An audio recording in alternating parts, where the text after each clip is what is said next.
On this week's episode, we talk about love. Ooh! We talk about our philosophy of dating with a disability and how we feel about that. So stick around.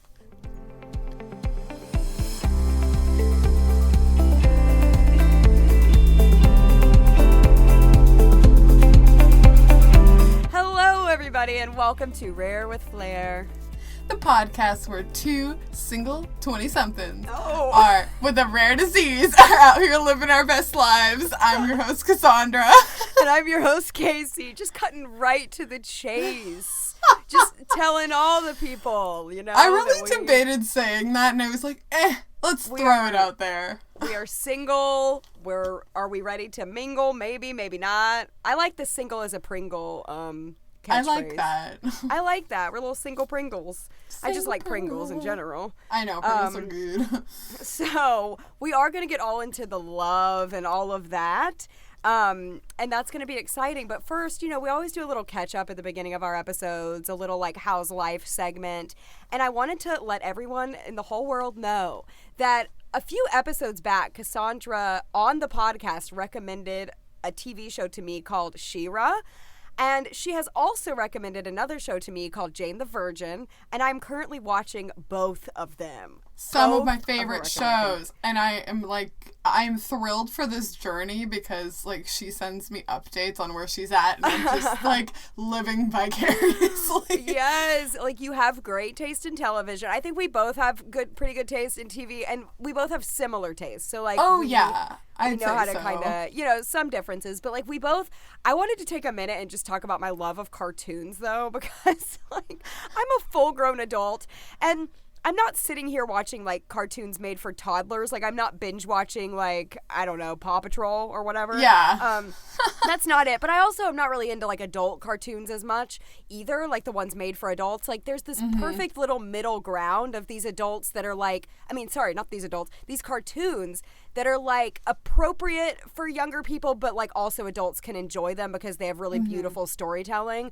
And so when I find a new one, I'm always so thrilled to pieces because I just love them so, so much. So, I mean, if it weren't for Case, I would have never watched one of my now favorite shows, Steven Universe. That's a high recommendation. But we also have our deep-seated love for SpongeBob. Only the classics, though. Nothing new. Seasons 1 through 3. Love it. That is where the cutoff ends. wanted to update everybody that I am watching the shows that she recommended. I think you talked about it in, like, episode 4, maybe, and now we're on episode 14. Oh, my goodness. Full circle, and it's perfect because episode 14 is coming out in February for Valentine's Day-ish. You know what's on February 14th, everybody? Love! That's so perfect. I never even thought about that. I thought about that earlier, but I was like, I gotta say this. That is so cute. So happy early Valentine's Day, everybody. Yeah, whatever you're doing, whether you're single or not, we hope that you have a nice day regardless. And, I don't know, eat chocolate. Yes, eat chocolate. Have a Galentine's if you're a woman who just wants to hang out with some friends. That's what I like to do. I love that. Yes. Yeah. So yeah, we are talking about dating on this episode. Love. We just wanted to throw it out there. We are both single right now, but we've both been in committed relationships in the past. And, you know, we just wanted to, like, take this moment to talk about it. I feel like dating with a disability is something people always want to talk about, and we figured, like, all right, let's just bite the bullet. Yeah, we've been like, we planned to do this episode months and months and months ago, but we thought it would be a good idea to save it till February, and we've been joking about it this whole time, how we're, like, low-key dreading it. We're like, oh yeah, the dating episode still hasn't happened yet. It's like this dun dun dun, like the dating episode, like this scary, like taboo topic, but we know it's what y'all want to hear, you know. I know you're just chomping at the bit to know about our love life. I would not be surprised if, like, the listenership went up for this episode specifically. Yes, and just because we say we're single, that is not an invitation to no.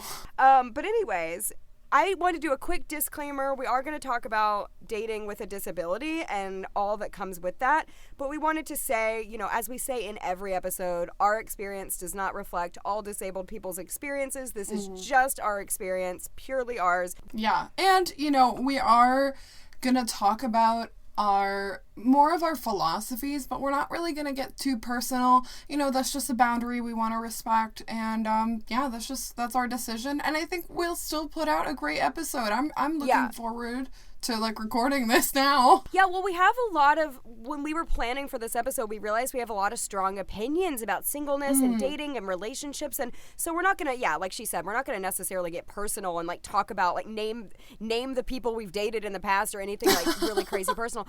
But we want to talk about our philosophy on dating, how we approach dating, the disabled side to it. Yeah. So I can start with my experience a little bit. Sure. I think I've done more online dating than Cassandra.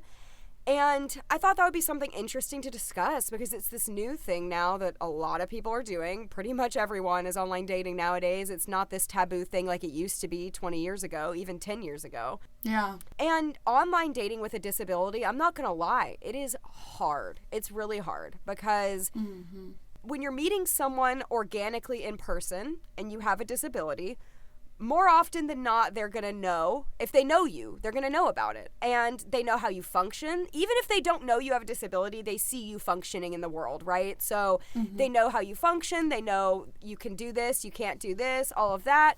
And so you don't really have to have an awkward conversation of disclosing it necessarily. You might, but they get to at least see you and see how you act.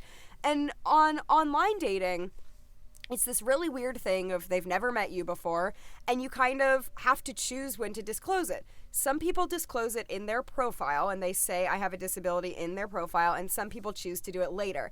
I have tried both, actually, and I actually prefer not to have it in the profile for a few reasons. I think one of the main reasons is disabled people can attract abusers because abusers prefer to prey on the vulnerable, unfortunately. And if they see that, that might be an attractive thing to them, in a really creepy way. And we don't want to attract that. We really don't. So I just try to bring it up in conversation. I never know if I should use the term legally blind or visually impaired or what, because you don't want it to sound too serious, but you also want it to sound serious enough. I've talked to guys before where they're like, oh, that's okay. I wear glasses too. And I'm like, no. So anyway, I feel like I'm kind of going on a while about this, but I just wanted to kind of I think it's important to talk about, especially since you've had more experience. I haven't done online dating yet, and I think if I did, I probably would also leave it out of the profile. Right. I do this at work too, where I don't I disclose to get the things I need, but in conversation, especially now that we're all at home, I'm working from home. I've been working from home for the past almost a year. I don't really tell people unless it comes up. Yeah. And so it's that kind of a thing of I also want people to know me as more of a person first instead of just seeing, wow, you're disabled and you're a person, if that makes sense. Right. And when I lived in New York, I would walk to my dates. I walked everywhere, so I would show up with my cane. Whereas sometimes where I live now, I'll just get dropped off by an Uber or whatever, and I can just walk straight into the place. But when I was dropped off with my cane, I had to let them know beforehand I was visually impaired. And actually, even if I'm not using a cane, I still prefer to let them know beforehand. But I talk to them a few days first. It's not the first thing I'm going to throw out there. Right. But I do prefer to let them know because if they can see my nystagmus, they can see my eyes moving, they can pick up on other things, and I don't want to hide it. But it's so hard because you're you don't want to hide it because then it seems like a bigger deal than it is, but you also don't want to say it right up front. And also some people have a savior complex too, where so it's not just abusers, it can be these people who, if they see, a disabled person, I want to make them feel loved and I want to be the savior for them, and that's also not good at all. Right, and I think even about, I would probably disclose the same way that you do, because even the logistics of finding someone at a crowded restaurant. Yes. That would be so anxiety producing, and you're already nervous because you're going on a date, you know? So I would probably have my guide dog, and even if I didn't, I would just want to be able to find them. Absolutely. So they need to know, like, that they need to find you. You know, so like, there's a lot that goes into it. And I will be honest, most of the men I've told, they're totally cool with it. Or at least they act like they are. You know, I don't know how they actually feel. But they're really nice about it. And we end up still meeting and they give me a chance. And so it's not anything that's really been a big burden. It's just awkward to like bring it up randomly. Like, hey, by the way, like, and I like to let them know I can't drive. So they'll know I'll be getting an Uber or getting picked up by a friend or whatever. Like, I like to let them know I can't drive. But it's really hard to explain to someone how your vision works when they've never seen you function in real life. And that's really hard. Right. And I think I want you to talk about this a little bit too. You know, Cassandra and I have other health problems. See episode 6 for more details. And so we were talking the other day about how we disclose the vision first. And those usually come later because you don't want to dump everything on them all at once. Exactly. You know? It's a lot. Right. So I kind of go through a process, and I'm a very direct person, but I also know that if you guys are new here and you just got attracted with the dating with the disability title, we have this rare disease called Hermansky-Pudlak syndrome, and disclosing all of that, which I'll get into in a second, is just a lot for some people. And it doesn't matter who it is. It's just like if you throw that much information at one person, they're going to be like, oh, wow, okay. Like, I wouldn't even do that with a friend. I don't even do that with friends I meet. You know, you're not going to throw your whole diagnosis and every detail at them. That's like personal. Yeah, like all at once. It's just like too much. And I feel like I would scare people off, not just because of like what it entails, but seriously just because of how intense that is. Like, yeah, it's like giving personal details of your life on the very first date. Like, that's a little much. That's a lot. Yeah. So what I try and do is, like Casey said, usually, I mean, I've dated people in person. They generally know that I have some degree of visual impairment because I have a guide dog. If they understand what that entails and that I'm not training my guide dog, that she actually works for me because I need her. And so a lot of the times, like, we'll be friends first, and so they'll kind of get to see, and I think, like, being friends with someone, they'll start to just, you know, it's very organic that they'll ask questions, or they will already probably know that we are like legally blind to some, or lack vision to a severe-ish degree to some extent. Yeah. For me, since reference episode 6, but I have an ileostomy, which means I don't have a colon and I have a medical device. So that's something I have to disclose at some point. And then I also have to disclose at some point with our rare disease. Certain subtypes will end up having terminal lung disease around like the middle ages, like their 30s, 40s. And so I am one of those types that is predisposed for this lung disease. And so, you know, that's something I'm very aware of. And, you know, it's something else I have to disclose. So I kind of try and do it in some stages. So, the vision's first, and then with the colitis, with the medical device, I try and kind of casually drop that in conversation, like, in a funny way. Yeah. Like, I think one time I was just, like, joking about how, it just reminds me of that one time I got my colon removed, you know? And I try to make it really casual to see, like, honestly how people react. Like, if they're like, wait, what? Like, sometimes people will stop and do that, and so I'm like, then I'll maybe explain a little bit, but sometimes they'll just kind of go with it, and I feel like that's the kind of person I appreciate the most, is like, you know, it's sometimes just a it thing. weeds the people out that don't want to commit to you, and you've gotten me thinking about certain reactions I've had when I've told people, mainly about my vision, and it's interesting. Some people have really bad reactions in the sense that, like, they apologize to me because. Here's the thing. Whenever I tell somebody I'm visually impaired, I try to make I make it positive, okay? I usually say, like, I'm visually impaired, but, like, it's given me a good purpose in life, or, like, I see it as a positive in my life, or I don't play it as this like negative thing because I don't want them to think that. And yet they oftentimes will still say, "Oh, that sucks." Like, that's terrible. And I'm like, "Oh," and it's really not. It's actually hurtful when they say that sucks or that's terrible because I know. Since it's a part of me, it almost feels like you're saying that I'm terrible. And I know people without a disability might not understand where I'm coming from with that.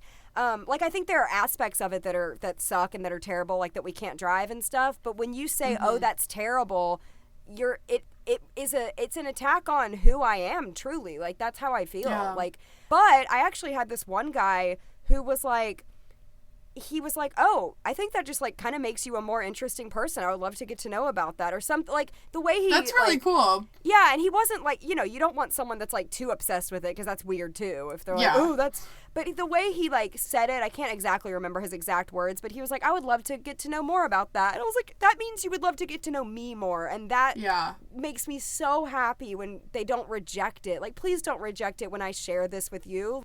It's awkward enough, and we understand that, like, most people have not met someone like us. Most people have not had experiences with people who are blind or, like, severely visually impaired like we are. So, we understand that their first reaction may not be, like, the best. Right. But at the same time, don't say you're sorry for us, because then I can't stand that kind of pity. I can't stand it. Well, like, yeah, exactly. Like, I'm not blaming them for their reaction. I'm not expecting them to accept it right away. I know they're not trying to offend me. It's just like telling someone, that sucks. It's like, it would be like if you had a baby and you're like, "I just had a baby and it's visually impaired." They'd be like, "Oh, that sucks." It's like, well, gosh, like, that's my child. You just don't tell somebody that. Like, no. So no, and despite what you might think, it is not empathizing. It really isn't. Right, exactly. It is invalidating. So, but yeah, I mean, in terms of also then how I disclose, I wait a while. I wait a while until, like, we're more serious, and we've been, talking consistently for a few months, and, like, we've really started to get to know each other, and it really feels like we may actually start officially dating, is when I kind of have this moment where I hate to formalize it so much, but I have this sit down conversation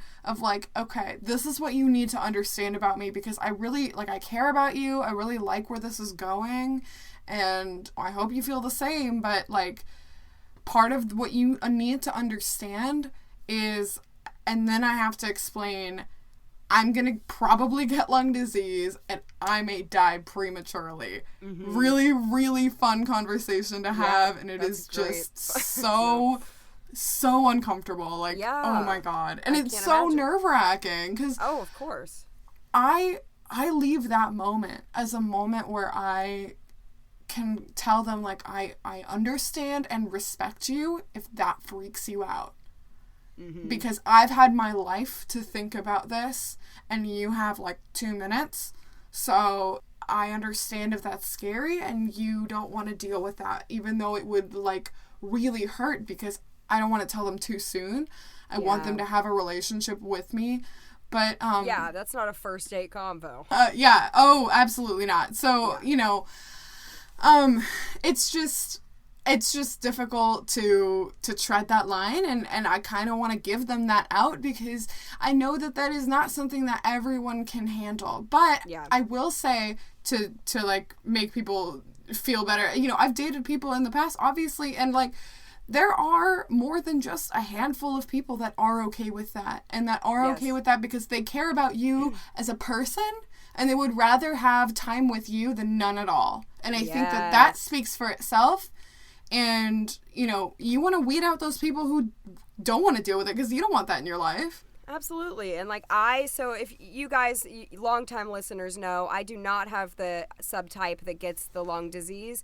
So that's not something I have to tell somebody. I do have a lot of other health issues. I usually don't get into all of the Hermansky-Pudlak syndrome stuff on, like, the first date. But, like, my philosophy on this, and we touched on this in episode 6 about our health, is I had a friend with a non-lung disease subtype who did die pretty young. And so you never know when, you can have this lung disease that you're supposed to get that's fatal, but somebody perfectly healthy could die tomorrow. And you never know somebody's life expectancy. And so, like, that's the way I like to view it. And we do have a lot of friends with this lung disease that are married and in great relationships. So it's definitely not something that nobody can handle. But I totally respect that you give them that opportunity to think it over and everything. Because it's a lot to take in at first for somebody. Yeah, it is. And, like, I ultimately end it like that, and I'm like, it's really shaped my worldview. If you want to hear more about that, episode 6. But, like Casey said, anyone can die at any time for any reason. So it's not that different than everyone else. It's just that it's more in my face. So, right. I really hope it is actually episode 6 and we're not wrong on the number here, like plugging the wrong episode over and over and over again. I'm fairly sure, but if not, check the show notes. Yeah, it's the one where we're in hospital gowns on the picture. Lol. On our Instagram. We have so many philosophies on things that we want to get into.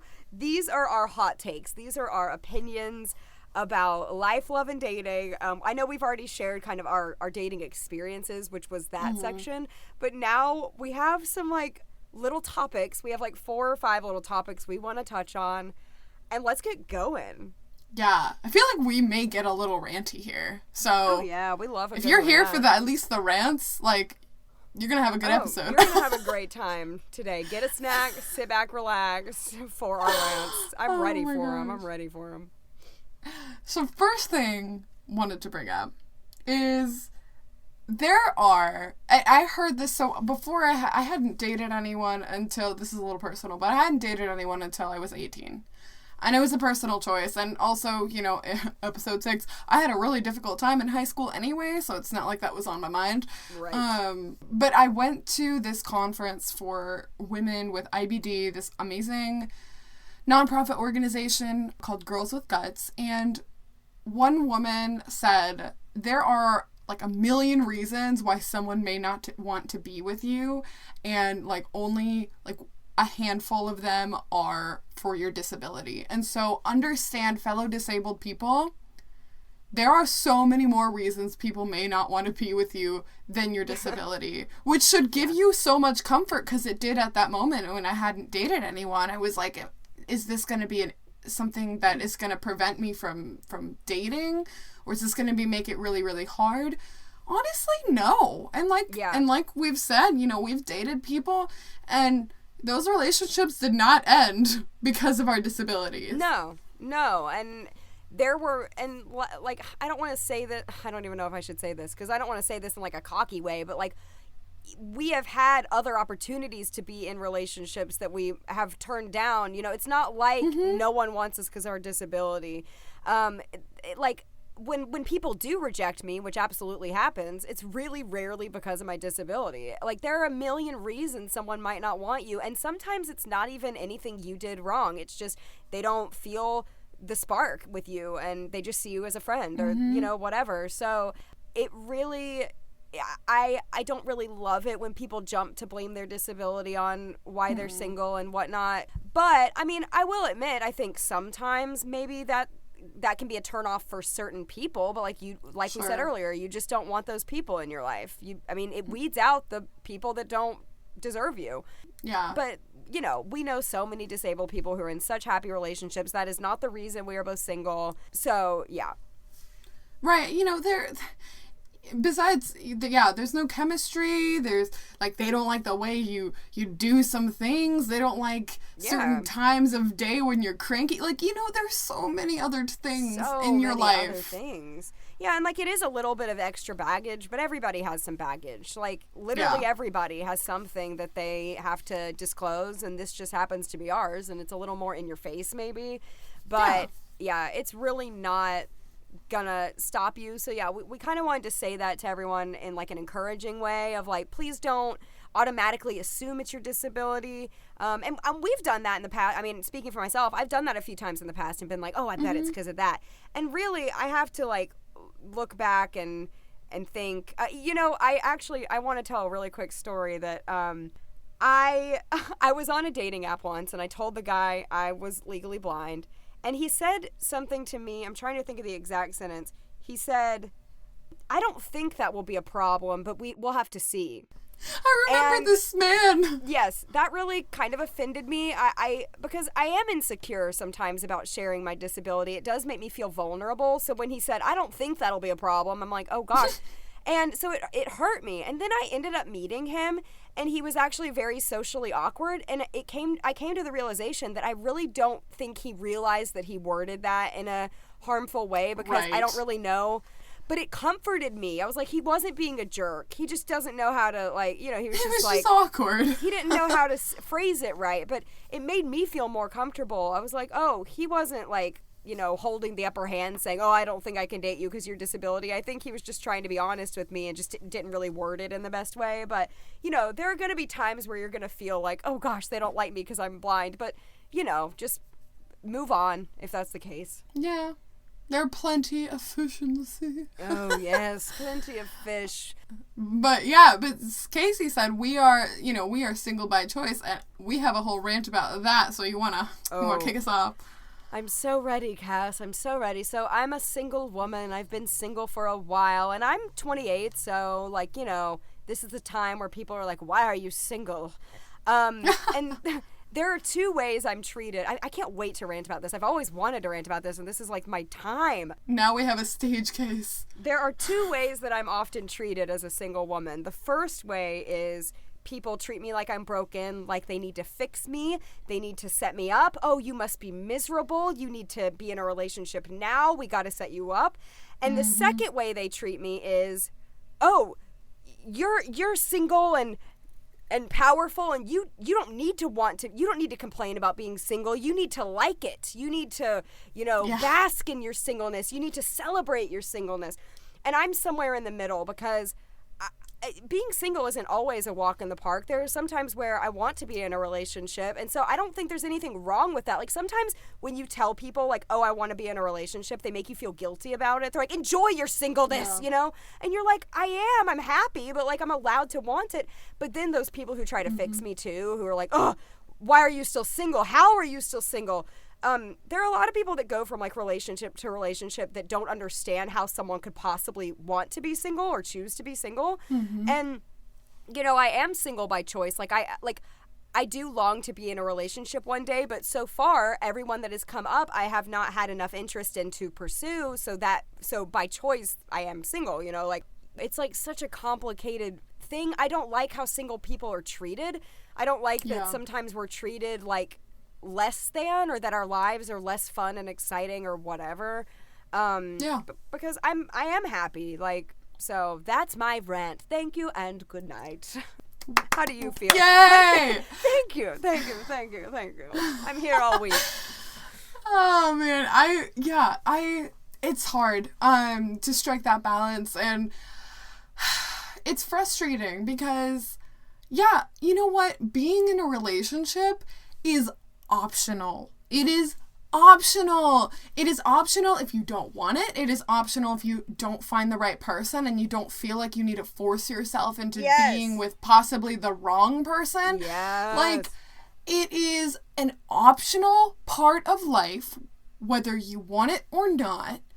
And you can't make people feel bad about it. It's just so patronizing that people will be so sad for you. Or so for me, I'm single, and honestly, I really like it. I do. I am very happy where I'm at right now in my life, and so at this point, I'm not super interested in dating. But that's not a permanent feeling. I know that probably, possibly later down the line, I'll be wanting it again. But I just think that, again, it is optional. And so I've never been like a super relationship romance. I'm not very romantic by nature. Even when I have been dating, like I'm not super romantic. My partners have always been the more romantic one in the relationship. Yeah. And it's really funny. And I like it that way. And that's how I am. And I'm not going to change that. And I have been happy while in a relationship, and I'm happy while I'm single. So it's just, it's a personal choice. Yes. And people can be happy with it. Yes, and I kind of am a hopeless romantic, but I, like I said, there are some people that go from relationship to relationship, and there are some people that don't. And I am not one of those people, and I'm not saying there's anything wrong with those people at all. Like, I know, there are some lovely, amazing people who prefer to just always be in a relationship, and that's what they prefer. And what I've learned from a lot of these online dates I go on is I have the choice to continue dating this person or to stay in the life that I'm in. And I often, every time so far, I have chosen the life that I'm in because I'm comfortable the way I am right now. And if somebody comes along that is great enough to change my mind, like that would be great. But Yeah. I had one more thing to say about that, and now I can't remember. Oh, this is what I was going to say about that, kind of in the same vein, is I think I speak for both of us when I say that we are not bitter single people who are mad about people in relationships, okay? I have a lot of friends in relationships, and I genuinely think it's beautiful. I am very genuinely happy for them. I think love is a beautiful thing. So I'm not one of those, like, bitter single people who's like, not at all. Not at all. Ew, couples are gross. Ew, couples are nasty. Ew, like, this dating is gross. Ew, no, not at all. Like, it's not for me at the moment. No. But no, I think love is beautiful. I think it's great that they have found somebody to be with. I'm just not quite there yet. A couple of my close friends are engaged, and I'm like so excited for them. I'm so excited for them to get married. And so, Absolutely. I think that they're great couples, and my brother is engaged too, and I'm really happy for him too. And so, it is important to, be happy for people. Even if you're unhappy being single, you can still be happy for your friends that are finding joy in relationships. And that's, normal. You should do that. Because one day it'll probably be your turn one day, and you'll want the same, you'll want people to be happy for you as well. Yeah, and I am very open to the idea of being in a relationship in the future. But, I mean, like I said, I'm really enjoying my life right now. I'm having lots of fun. So, well, we're in a pandemic, too, which makes things so complicated. I'm not even trying to date in the pandemic. And, maybe in the years to come. But right now, I'm not even attempting it. I'm not even seeing another human, period. Yeah. So. And for me, as my personality also, I just really value my independence. And so, like, being single really definitely does jive with me. But again, like, I've learned some really valuable lessons in relationships. And I think that relationships are a lot of work. They're really, really, really a lot of work. Like, if you want a successful relationship, you have to be willing to, like, when you're tired, when you don't feel like it, like, you have to be there for another person. And that's, a demand. That's tough. Yes. And even though I feel like you value your independence a little more than I do, we're going to get into that in future episodes with, like, our personality types and everything we're going to talk about. But I'm an introvert, and I love being alone. Like, I truly love it. Like, I love being just inside my own mind. Like, I love having time to think. So that's something I really value a lot. And so I think that's another reason that I've been okay being single, because I have such a great support system. I have a great family and friends. And no, it's not the same thing as in a romantic relationship. And sometimes I do want that. But, like, I really am somebody who really is okay with being alone and comfortable with being alone. So, which is a good thing. Yeah, and I feel like that takes us into kind of our next thought of, like, there are more types of relationships than just romantic ones. Yes, absolutely. Yeah, family relationships, they're just, yes, they're different, but they're so important to cultivate. They're so important. And sometimes when you get in a romantic relationship, some of those can go to the wayside. And I think friendships, I think friendships are underrated. People don't talk about good friendships enough, especially in adulthood.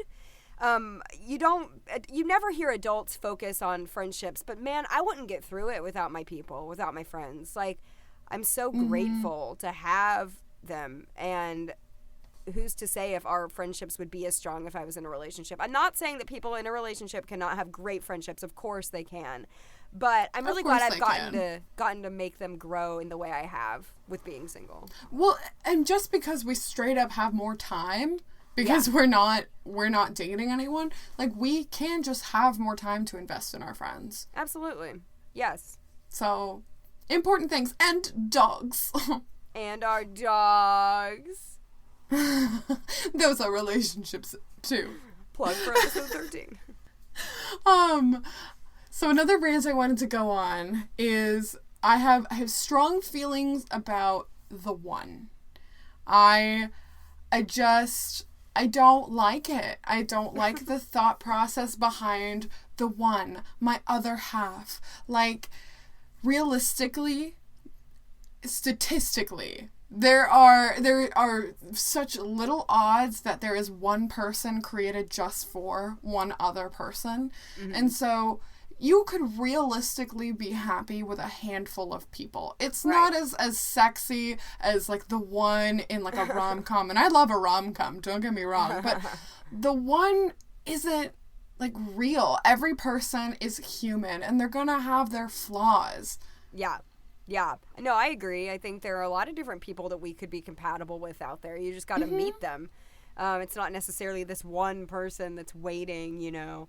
So, yeah, no, I feel that. And you're going to date people and kiss some frogs and, you know, date people and break up and date them and break up. And it's not that they weren't meant to be in your life at that very moment. You learn things from everybody you date.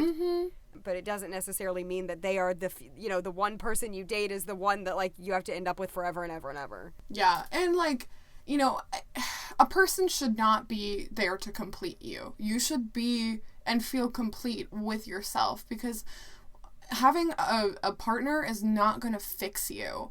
You know, if they are not your other half, you were complete to begin with. And, you know, it's not like you just have to love yourself. You have to love yourself to love someone else, because you can't give what you don't have for yourself. Right. And if anything happens and they did leave for whatever reason and the relationship ends, if you're putting all of that stock into another person and putting your happiness into another person, then you won't be able to recover. You need to not put your happiness into somebody else and put your whole life into somebody else necessarily. I mean, you know, I do think to an extent you're there to make each other better and a better half of yourself or whatever. But yeah, no, I completely agree.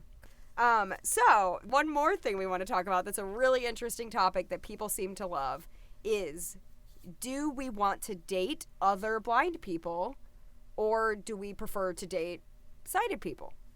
So my philosophy on this is, if I were to happen to, I'm not purposely looking to date a blind person.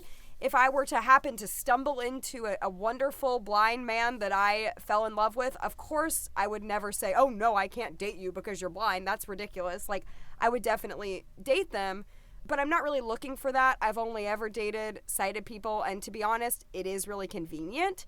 And I don't want to, you know, they can drive you, they can help you, and I don't want to say that in the sense of, like, I need that or I rely on that, because let's be real, I'm single and I'm living life just fine without somebody. So it's not like we want to date a sighted person just to have a caretaker or just to have help. Like, that's not the case. But it's a good perk, you know? It doesn't hurt. It doesn't hurt. Yeah, I have also only dated sighted people, and I also would probably prefer to date sighted people, but again, I'm not gonna be completely closed off to, you know, if I find a wonderful blind man.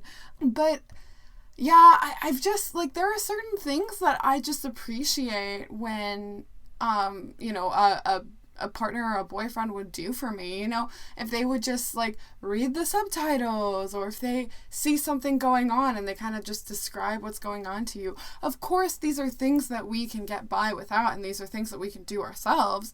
But it's nice. It's nice to have someone that's like looking out for you, that tells you what's going on as kind of a reflex and not like overdone, but at the same time, you know, they know you well enough that like they know when to help you and they know when to step back and let you do your thing.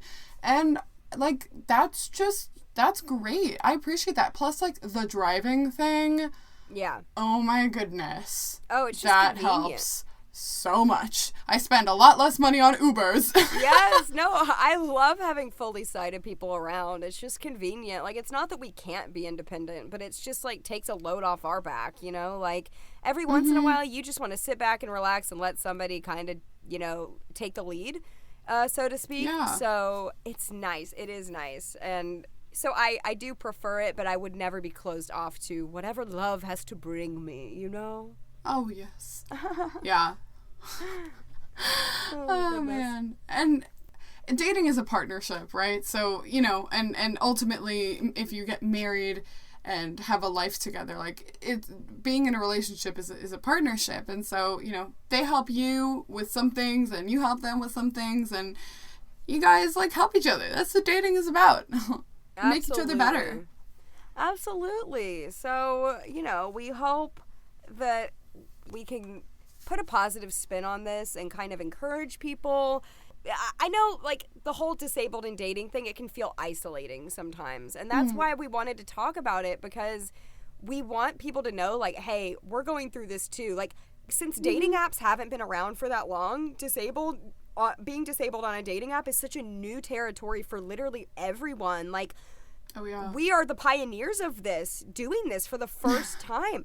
It is wild. So, like, you're not alone if you're going through that, and we're still trying to navigate it. We don't do it perfectly every time either. Like, you know, we're still trying to figure it out, too. Yeah, especially with the online dating thing. Actually, I may try and find an article. Apologies if I can't find it, but I will link it in the show notes. It is this blind woman I know who she wrote a whole article about how difficult it is to online date, and she's totally blind, but now she's like happily married, and it's just cool. It's just so cool to see that. I love stories like that. Completely possible that you can find someone that will make you happy and that you can make happy, and you know, it'll happen. It can happen. Yeah. We might have to try a little harder or be a little more vulnerable in situations, but we can do it. I believe in us. I believe in all of us, the listeners and us. So we have a little game. And we thought we thought this game would be fun because we're kind of going to do this or that, like dating edition, romance edition, and it's kind of going to be just silly fun of like what we prefer. We always joke about if any like future suitors ever found this podcast, which they totally would because it's like all over our social media. We always joke like, this is wow, all public. We share our entire lives on this thing, so like they could find out literally everything about us before we know a smidge about them. But if anyone is listening, future suitors, this is what Cassandra and I prefer. So we've really defaulted to saying future suitors, and I feel like I'm in a British like period piece, and I love it. That's exactly what I'm going for. Future suitors. That's why I say it in a British accent. So anyways, the first this or that cast when it comes to dating, would you rather have a nice fancy dinner or like chill sesh at home on the couch? I love like dressing up and doing like nice things, so I'd love a fancy dinner, but I do love like a chill sesh, so I'm open to both, but I do fancy dinner speaks to me. I feel you, because if somebody said would you rather chill or like go to a club or a bar, I would pick chill any day of the freaking week. But I love dressing up too. It's fun to go.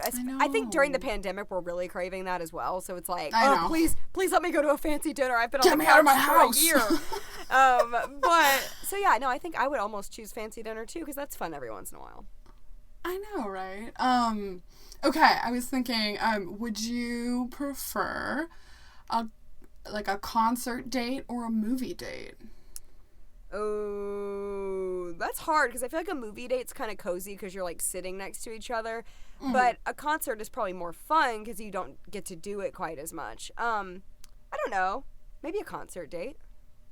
What do you think? I feel like I'd really enjoy that. Yeah, I know just you would. really love music, but like I feel like in both situations you can't really talk too much, Right, that's I what's hard. guess. Yes. So I guess I'd pick like my favorite thing out of those things is Yeah, going to yeah. a concert. Well, if you both really loved the musician, that would be a bonding moment, you know? That would be really special. That would be really special.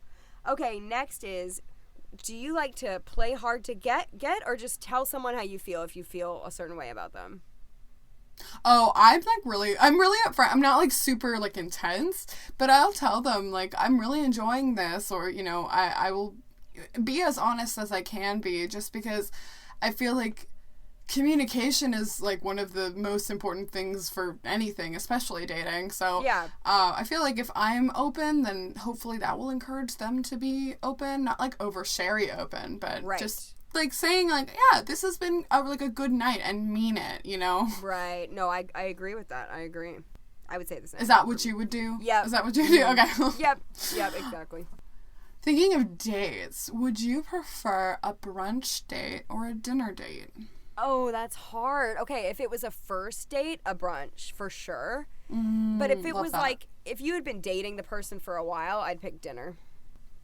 Yeah, I like that. I don't think I've been on like that many brunch dates. I do love a brunch date when you're dating someone too, because it feels very cozy, like seeing you in the morning. How cute. I know. I don't know. I love brunch, so I'm down for brunch. I love at any brunch, point but in time. I feel like I reserve brunch for like my girlfriends, you know? Like I feel like that's like a fun fair. thing. So I don't know. Either way though, either way is fun. Okay, in terms of gifts, would you rather receive jewelry or something more practical? It depends. It depends what jewelry it is. I think it's a really sweet gesture. But most of the time I actually prefer to pick my own jewelry. Oh yeah. So, I know. I feel bad if like someone like went through a lot of trouble to pick out something, but it doesn't match like anything in my current wardrobe, and so Yeah. it's like, oh no. Right. It's not even that you don't like it, it's just like I don't own anything else like this, and Right. so It doesn't match your style. I'm very like pragmatic, so I once got a crock pot as a gift from a boyfriend, and honestly was very thrilled. So Yeah, no, seriously. That's a hard one to answer because I feel like, I don't want to sound like high maintenance and be like, I need diamonds, from somebody. But I do think jewelry can be really sentimental and sweet if they put some thought into it. Like you said, sometimes it goes wrong where it's like something that's not your style, where you're like, ooh, I don't really know how to wear this or whatever.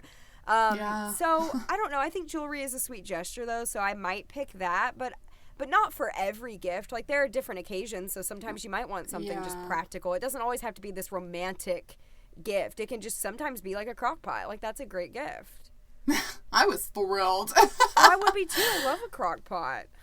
And I totally needed one, so it was thoughtful in that way. Okay. Yeah. My last question is, would you rather like go on a hike together, or like, I don't know, watch your favorite movie? Even though I already asked a movie question, but No, that's it's fine. more like adventure versus cozy. versus cozy. That's so hard. I'm not really a hike kind of girl. Like I love nature, but when it comes to like camping and hiking and like really being out in it, I'm kind of like, so probably. Or what about like adventure, like going to one of your, like going around the city one afternoon? Okay, yeah, I'd probably choose that then. Yeah, adventure. I would totally pick that. I've loved dates where we just kind of like, I don't know, window shop through like a cute district, or I've been on dates where we get to go to the record store. What a treat, you guys. Yeah. What a treat. Yeah, but I also like deep conversation, and I feel like on adventure dates, you're not really talking as much. You're just kind of like having fun and playing around and looking at things, and I like those like more like because I'm a homebody, so I kind of do like to like be at home and maybe have a more deep conversation. But it's like there's a time and place for both. Like I like both. Right. Yeah, and I think like sometimes maybe if you have a long walk or a long commute to where you are going, you get in those conversations. So, or if you stop to eat in the middle of your adventure. That's a great point. So I probably would choose the adventure one. Yeah. Well, that was fun. That was our episode, you guys. Full of love. We got through it. We got through it without completely panicking, and I'm glad because we have been relatively unscathed. Relatively unscathed. We've been a little nervous about this, but I'm glad with how it turned out. So, yeah. Thank you guys so much. Listening. Happy Valentine's Day. Follow us on the socials. Sorry, what were you saying? Wait. I want to say one more thing, but you should cut this out. No, I'm not cutting it. Okay. Thank you guys so much, and we have 62 reviews on the Apple Podcasts. Oh, yes. So come on, y'all. We gotta do it. We gotta have the dog voice. One of my friends asked me if we will ever hear it, and I told her that we have to wait because that's what we promised, but it is worth it. So, yeah, I mean, I don't want to build it up too much, but it's pretty fun. So thank you so much already for all the people who have rated and reviewed. Like, we can't thank you enough. And yeah, we're just telling you again, we're just going to keep bothering you about it. So go give us a rating, please, if you enjoyed what you heard, and follow us on all the socials. We love you. Bye.